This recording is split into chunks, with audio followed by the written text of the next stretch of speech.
সুপ্রভাত, নমস্কার। প্রমিলা মুখার্জি আরও একটি ব্লগে তোমাদের জানাই অনেক স্বাগতম। চলো ব্লগটা দেখতে থাকো সকালবেলা।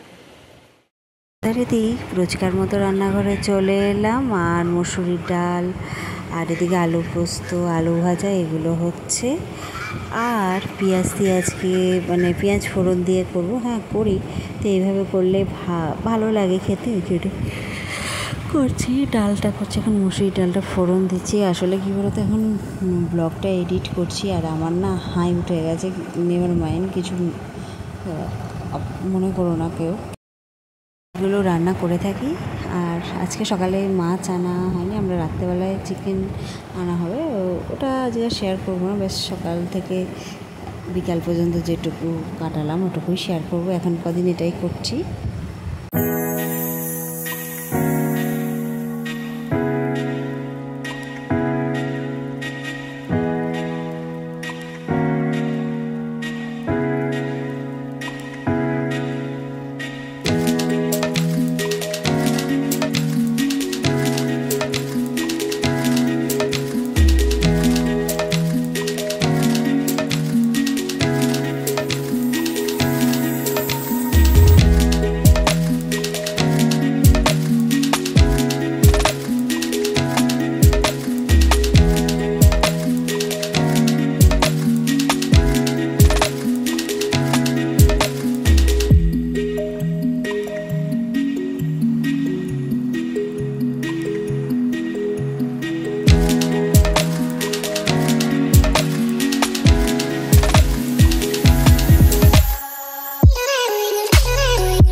আমার রান্নাবান্না কমপ্লিট করে জামা কাপড় মিলতে এসে দেখি আকাশ দেখে তো আমি মুগ্ধ হয়ে গেছি। সব কাজ ফেলে দিয়ে এখন মনে হচ্ছে শুধু বসে বসে আকাশ দেখে।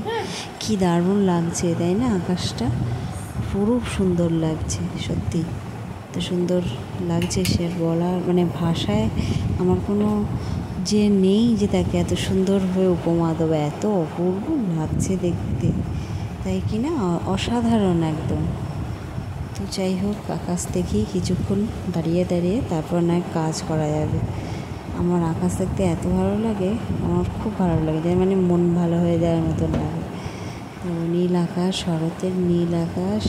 তো যাই হোক, এবার নিচে যেতে হবে, অনেক দেখা হলো। খাবার দাবার তো রেডি হয়ে গেছে, আলু পোস্ত, আলু ভাজা, ডাল। আর আলু ভাজাটা একটু কড়া করে ভেজেছি যাকে বলে। আর এই যে ডালটা।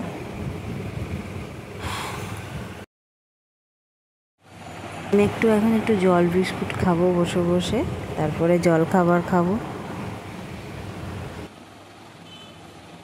তো বন্ধুরা, এই যে ছেলের আবদার, এখন বলছে যে মুড়ি, ভেবেছিলাম ছাতু মুড়ি খাবো, তো খাবে না, তো এখন পরোটা খাবো। তো যাই হোক, পরোটা মা ছেলে বলে বাবা থাকলে তো খাওয়া হয় আমাদের, এখন কেন খাওয়া হবে না। দিয়ে আমি আবার গিয়ে আবার একটু পরোটা নিয়ে এলাম বাড়ি। তো বানালেও হতো, কিন্তু বাইরেরটা খেতে বেশি ভাল লাগে, সেই জন্যে। তো যাই হোক, কালকে দেখি, কাল থেকে রুটি পরোটা বা কিছু অন্য কিছু খাওয়ার চেষ্টা করব। রাখছি। খেতে খেতে আমার ব্লগটা শেষ করে দিলাম। ভালো থেকো, সুস্থ থেকো, আনন্দ থেকো। এখন আমরা মাছ রাতে ভাত খেয়ে নিই। শান্তনু ডিউটির জায়গায় ভাত খাচ্ছে এখন। তো টাটা।